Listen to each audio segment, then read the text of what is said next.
교재 20페이지 보겠습니다. 구름이 나오는 유출병은 전염될 수 있기 때문에 유출병 환자의 의복은 모두 빨고 몸도 물로 깨끗하게 씻어야 합니다. 또한 환자가 머물던 자리 역시 모두 부정하게 된 것으로 여겨야 합니다. 그 부정한 사람이 만졌던 질그릇은 깨뜨려야 하며 나무그릇은 물로 닦아야 합니다. 몸에서 유출이 멈추게 되면 7일을 다시 기다렸다가 옷을 빨고 몸을 씻어야 합니다. 그 후에 산비둘기나 집비둘기 2마리를 구해서 제사장에게 나아가 속죄제와 번제를 드립니다. 오늘은 유출병에 대한 내용입니다. 유출병이 뭐냐? 제일 뒤에 결론이 나옵니다. 32절, 33절 한번 보시죠. 자, 마지막 32절, 33절 함께 읽어봅니다. 시작. 이 규례는 유출병이 있는 자와 설정함으로 부정하게 된 자와 불결기에 앓는 여인과 유출병이 있는 남녀와 그리고 불결한 여인과 동침한 자에 대한 것이니라. 아멘.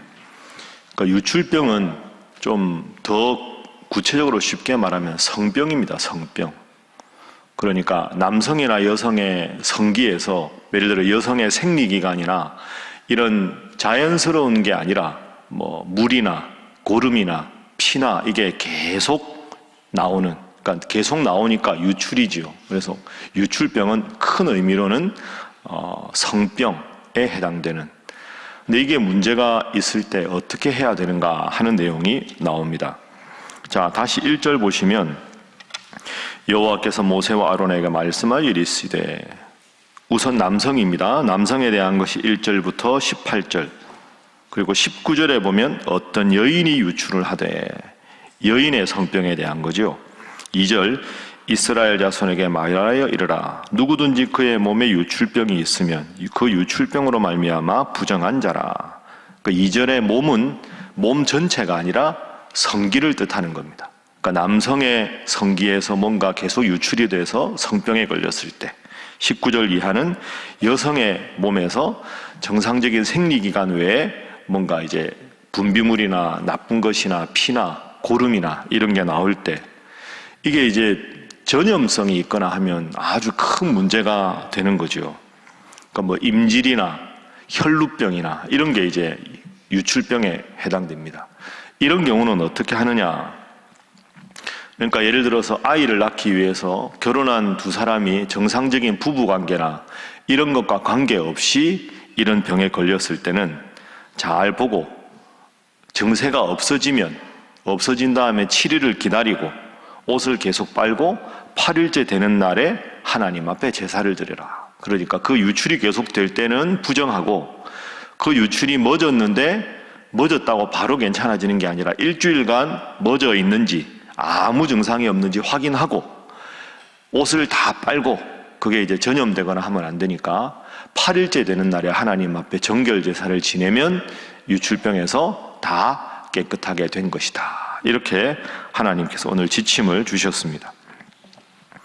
자, 여러분 쭉 지금 우리가 레위기 읽고 있는데 1장부터 10장까지는 제사에 대한 것, 제사의 제일 중요한 핵심 단어는 거룩한 하나님 앞에 거룩하게 제사를 드려라. 11장부터는 정결, 하나님 앞에 제사 지낼 때가 아니라 일상생활 속에서 정결하게 살아야 한다. 이 내용을 말씀을 합니다. 11장 이하에 오늘까지 읽은 내용을 한번 생각을 해보면, 정한 음식과 부정한 음식, 예를 들어서 가축 중에는 되새김질을 하고 발굽이 갈라진 것만 먹어라. 그게 이제 앞에 나왔죠. 요즘 말로 하면 먹을거리 아닙니까?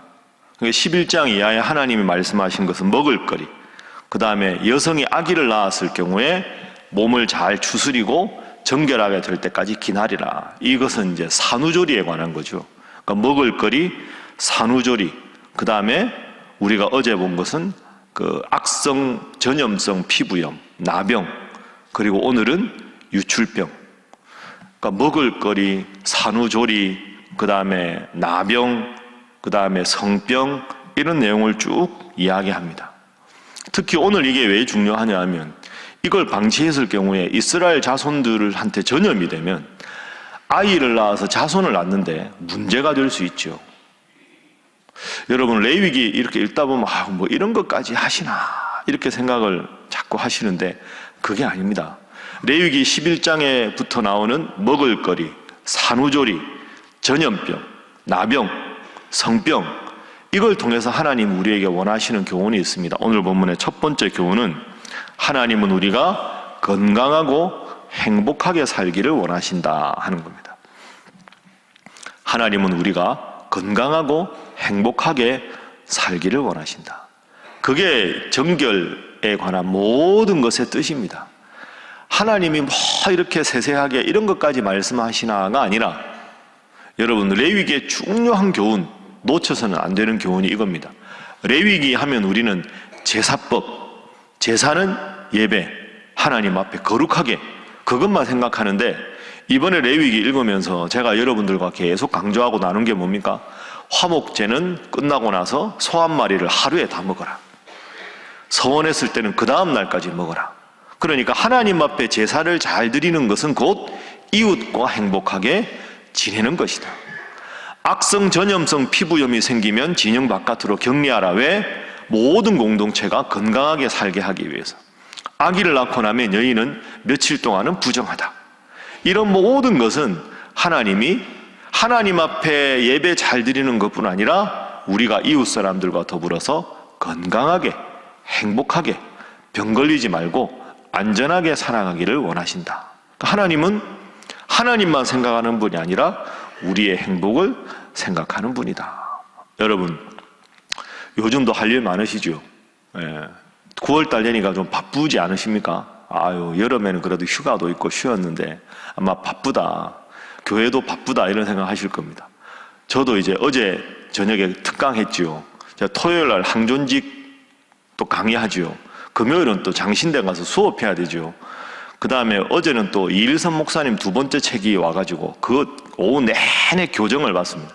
교정을 봐야 또, 그러니까 저도 바쁘고 여러분도 바쁩니다. 이럴 때 우리가 뭘 조심해야 되나? 레위기 읽으면서 건강해야 되겠다, 평안해야 되겠다. 그래서 스스로 컨디션 조절도 하고 맛있는 것도 드시고 더 건강해야 새벽기도도 잘 나올 수 있지 않습니까? 하나님은 우리가 건강하게 행복하게 살아가기를 바라신다 생각하고 주님 앞에 나와 예배드리는 것뿐 아니라 건강한 몸을 유지하기 위해서 쉴 때는 쉬시고 또 운동할 때 운동하시고 항상 좋은 몸의 상태로 하나님께 영광 돌리는 여러분 되시기를 주님 이름으로 축복합니다. 네.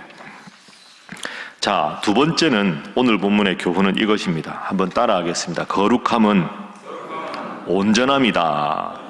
이게 오늘 본문의 두 번째 교훈입니다. 거룩함은 온전한 것이다. 온전함이다. 이게 레위기 전체 주제입니다. 방금 말씀드린 걸 조금만 더 풀어볼까요? 거룩은 하나님 앞에 예배만 잘 드리는 게 거룩이 아닙니다. 그러므로 형제들아, 내가 하나님의 모든 자비하심으로 너희를 권하노니 너희 몸을 하나님이 기뻐하시는 거룩한 산제사로 드리라. 이것이 너희의 드릴 영적 예배니라. 로마서 12장 1절 말씀. 그러니까 너희 몸을 하나님이 기뻐하는 거룩한 산제사로 드리라. 이 말씀이 몸은 예배 드리는 것뿐 아니라 우리가 일상을 살아가는 모든 것이 다 하나님 앞에 산제물이 되어야 한다. 그러는 너희는 이 세대를 본받지 말고 하나님의 선하시고 기뻐하시고 온전하신 뜻이 무엇인지 분별하도록 하라. 그래서 거룩은 온전한 것이다.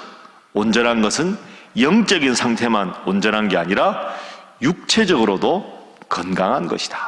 오늘 새벽기도 나오시느라 조금 피곤하십니까? 어젯밤 늦게까지 있다가 몸도 좀 푸시고 오늘 돌아가셔서 아침도 잘 드시고 적당하게 운동도 하시고 제가 여러분들에게 한번 소개해드린 단어가 있는데요. 조선시대 유학자들이 제일 중요하게 여긴 몸가짐은 심광채반입니다. 심, 마음이, 광, 넓을 광자, 마음 씀씀이가 넉넉하고 항상 여유롭고 이런 말이시요. 그 다음에 채, 몸채자, 반은 펴질 반자입니다. 이렇게 막 사람이 힘들어가지고 이러고 있는 게 아니라 항상 봐도 자태가 늠름하고 이렇게 여유로운 심광채반, 마음이 넉넉하고 넓고 몸은 항상 펴져 있다. 이게 군자의 삶의 태도입니다. 그건 유교 아닙니까? 그게 아니라 예수 믿는 우리도 본받아야 되지 않겠습니까? 항상 봐도 마음이 여유로워 보이고 표정도 환해 보이고 인상도 좋고 어디 아파가지고 날 이렇게 있는 게 아니라 항상 당당하게 하나님 앞에서는 겸손하게 그런 모습을 가진 게 얼마나 좋습니까? 우리가 하나님 앞 영적인 것뿐 아니라 하나님의 레위기에서 말씀하시는 거룩은 온전이다. 온전함은 예배만 잘 드리는 것이 아니라 일상생활에서 정결하게 살아서 전염병도 안 걸리고 병에 걸리면 조심해서 빨리 회복하고 남들에게 전염병을 옮기지 않고 이것까지가 다 거룩이다. 거룩은 온전함이다 생각하시고 오늘 하루도 어깨 딱 펴시고 편안하게 행복하게 감사하고 웃으며 살아가는 여러분 되시기를 주님 이름으로 축복합니다. 자, 그리고 마지막 세 번째 교훈입니다. 여러분, 유출병의 의미가 뭘까요? 유출병은 병 중에서 특징이 하나 있습니다. 남들 눈에 안 보인다는 겁니다. 나병은 얼굴이나 손이나 발이나 이러면 보이잖아요. 그러면 가까이 있는 사람이 혹시 이 옷 소매 안쪽에 나병이나 이렇게 이쪽에 돼도 가까운 사람들은 알지요. 가족들은 알고 쉬쉬하면서 소문도 나는데 유출병은 무서운 게 본인이 말을 안 하면 모릅니다. 왜? 몸의 가장 은밀한 부위에 이 유출병이 생기니까. 그러니까 이런 전염병이 있는 사람이 다른 외부인과 성적인 접촉을 하면 큰 문제가 생기는 거죠. 그 비밀을 내가 그 사람에게 말하지 않으면 그 사람은 그걸 모르는 상태에서 또 다르게 전염이 될 수 있습니다. 그러니까 유출병이 제일 무서운 것은 이것은 다른 사람이 모르고 자기만 아는 문제다 하는 것이 무섭습니다. 그러니까 이 유출병을 영적으로 해석하면 어떻게 되겠습니까? 남들은 잘 모르는 내 속에 있는 은밀한 죄악, 남들은 잘 알지 못하지만 내 속에 있는 부끄러운 죄악, 그걸 하나님 앞에 용서받아야 한다 하는 것이 유출병의 영적인 의미입니다. 그 세 번째 오늘 본문의 기도 제목은 은밀한 중에 살피시는 하나님 앞에 바로 서게 하소서 하는 겁니다. 은밀한 중에 살피시는 하나님 앞에 바로 서게 하소서. 남들 보는 데서 거룩한 게 아니라 그것뿐 아니라 혼자 있을 때도 홀로 있을 때도 말씀 앞에 바로 서고 온전하고 이 유출병이 그래서 사실 무서운 건데 참 우리가 홀로 짓는 죄악이 많지 않습니까? 그것을 경계해야 한다. 그리고 예수님 보십시오. 제자들과 함께 계시고 수많은 사람들 병자들 고치셨지만 새벽 미명에 홀로 나가서 조용하게 하나님 앞에 기도하셨습니다. 예수님이 사실 무슨 기도가 필요하겠습니까? 그래도 새벽 홀로 나가서 하나님 앞에 은밀하게 독대하며 기도했던 것이 예수님의 모습입니다. 내 속에 있는 부끄러운 죄악, 은밀한 죄악도 하나님 앞에 다 용서받고 회개하셔서 오늘 하루도 하나님 앞에 온전하게 행복하게 평안하게 심광채반으로 살아가는 여러분 모두가 되시기를 주님 이름으로 축복합니다. 기도하겠습니다. 하나님은 우리가 예배만 잘 드리는 사람이 아니라 일상생활 속에도 건강하게 행복하게 살아가는 분이라는 그것을 원하는 분이라고 배웠습니다. 주님, 온전한 성도로 살게 하여 주시옵소서. 은밀한 중에 살피시는 하나님 앞에 부끄러운 죄악을 범하지 않게 하시고 항상 하나님 앞에서 스스로 앞에서 다른 분들 앞에서도 항상 평안하며 감사하며 주님의 은혜를 고백하며 살아가는 온전한 성도 되게 하여 주시옵소서. 또한 그런 우리 신일교회 되게 하여 주시옵소서. 다 함께 주님 앞에 기도하겠습니다. 주여 믿습니다. 주여 믿습니다. 주여 믿습니다.